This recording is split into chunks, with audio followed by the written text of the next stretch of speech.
You're not the first rapper to say he's going to retire. You know, a lot of Yeah. people have. Ja Rule said it once. Too Short said it more than once. You know, even DMX alluded to the fact that he's going to retire. I happened to read some excerpts from your book, The Black Book, and you likened yourself to Michael Jordan. Right. And you actually said next to Biggie in your immediate family, he's the only person you ever loved. But when he came back out of retirement the second time, Right. it almost broke your heart. Right. Why was that? Because, you know, I mean, just like, you know, if you care for somebody like that, I mean, you watching his game and watching the thing, you know, you like, man, you could have left it with it was perfect. You know what I'm saying? He's still the greatest basketball player ever. Yeah. You know what I'm saying? But he could have left it on such a perfect note. He could have left it with the follow through. He had to push off on Byron Russell and everything, and he had it. Boom. Six.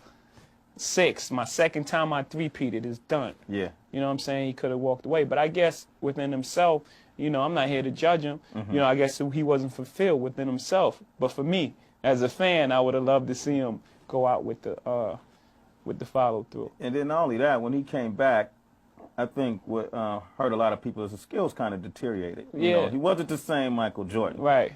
And that's because he fell out of practice. Now, if you retire, Jay, Right. you step away from the game, you know, would the same philosophy apply to yourself?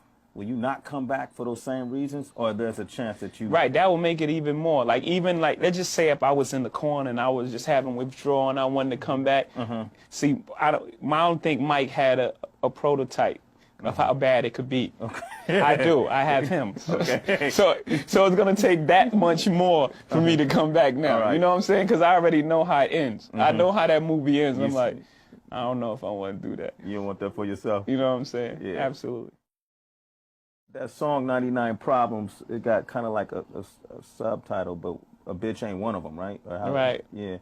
And I remember when you first played that song for me, you made a point to say, explain to the women in the room, look, when I say a bitch ain't one of those problems, I'm not talking about women. Because, I mean, I really wanted them to understand the song. You know what I'm saying? Because, like, once a person hears bitch, you know what I'm saying, or hear it coming from me, they, here you go. Yeah. Here you go again.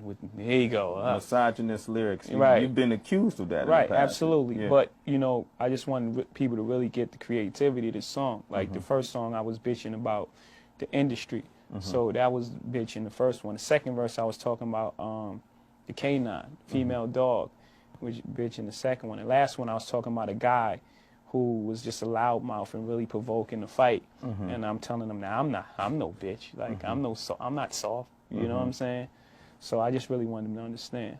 How do you react to, because you've definitely been through a metamorphosis when I watch you from the early days, you know, to now, and your lyrical content, especially in reference to women. You know, you've gone from big pimping and money cash hoes to now, excuse me, miss. Right. You know, and a lot of people would say, Jay-Z, you know, he kicks a lot of misogynist lyrics.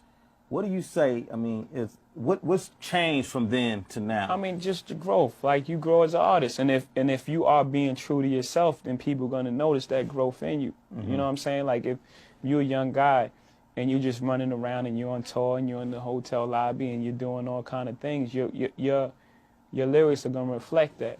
You know what I'm saying? When you don't have time to nurture a relationship or anything like that, and you're meeting girls that night and you're never seeing them again, then your lyrics are gonna, you know, veer towards that. You know what I'm saying? When the more you grow and the more, you know, the more you mature, then your lyrics gonna change. It's just a natural part of life if you're being true to yourself.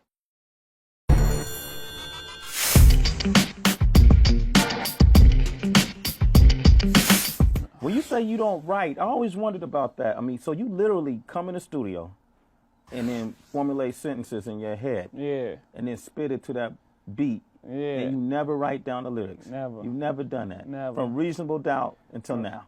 I wrote the second verse of Can I Live on Reasonable Doubt. That's the last verse I remember writing. And so stuff just comes to your head spontaneously? Absolutely, like a gift. You know what I'm saying? Like, I remember when you came to LA and you did the Wake Up Show with me and King Tech. And somehow I tricked you into kicking a freestyle right? I don't know if you remember this. Is that was in the basement? Off that song? I think the Firm used it on the album. Like after Oh, that. did they? The track. Yeah. The track. They used the track? Okay, yeah. And I remember that, John. Yeah, and I was like, and we were sitting there thinking, we like had a conversation after the show. Was that off the top of the head? Like we was like, yo, is he that nice off the top of the head? Yeah. But I want to say, like, it's more so, it ain't just spontaneous. I'm just saying, you know, look at the speaker is weaker, and then turning around and you can't handle. You know what I'm saying? It's really organized, though. It's not like just like that. I think about what I'm going to say. Okay. You know what I'm saying? I think about what I'm going to do, but it's just never pen to paper. Okay. You know what I'm saying? Like, I think it through.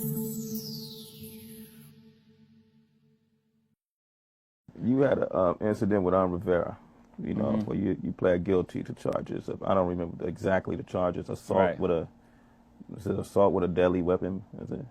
They would have never let me be okay. out here with you if that was the case. You stabbed him. Okay. All right. Do you feel like that was a mistake in hindsight? I believe that was the greatest thing ever. This is gonna sound crazy, but I believe that helped me. You know what I'm saying? Because that put the brakes on everything. That let me know that no matter how successful you are and how much you're on your road, it can all stop. You know what I'm saying? At the end of the day, you still kid from Marcy Projects, and you know, not everybody they waiting for you to mess up. You know what I'm saying? Like it's just go ahead. You know what I'm saying? We let you just go ahead and self-destruct yourself. You know what I'm saying? But that right there was a moment I was like, okay. You know, and I'm glad they didn't have to take for me to be in jail for like 7 years to be like, damn. You know what I'm saying? With that moment was like, okay, all that stops.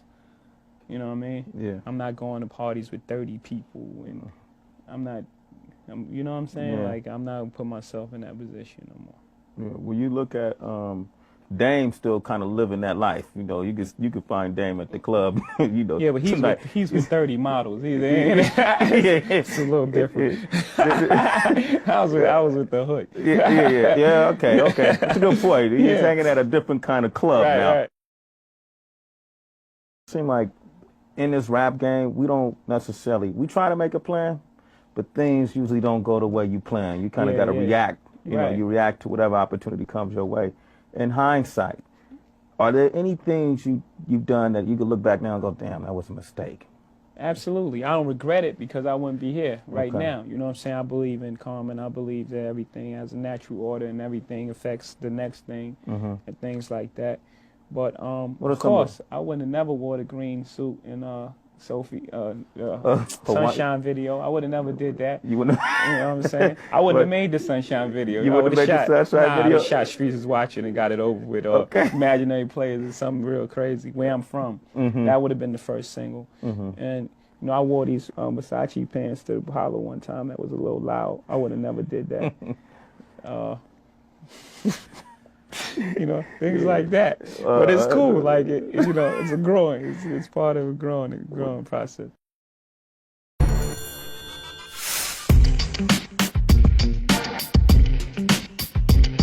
How do you think?